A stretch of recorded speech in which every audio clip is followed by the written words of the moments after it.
Je pilote une entreprise un peu spéciale avec une entreprise qui fabrique des fontaines à bière artisanale connectées, et qui également brasse de la bière à Quimper et qui exploite un réseau de gros établissements très animés qui s'appelle la Baleine Déshydratée. Alors j'ai la chance d'être papa d'enfants trentenaires, dont un fils qui a gagné la Coupe d'Europe de la Coupe Mulet.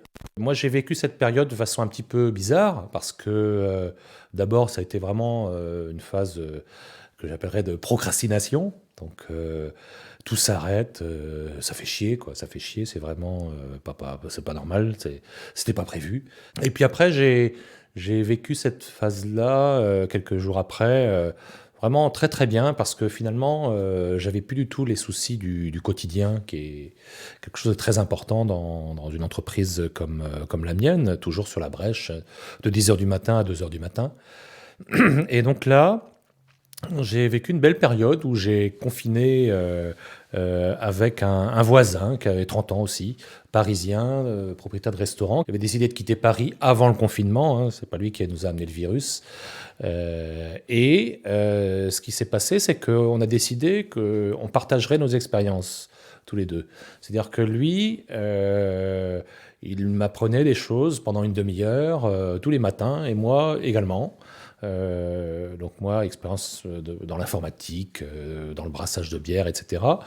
Et lui, entreprise très méthodique, c'est le roi du brunch à Paris en fait. Donc on a beaucoup travaillé ensemble pendant cette période-là, donc ça nous a vraiment énormément apporté, enfin en tout cas pour moi.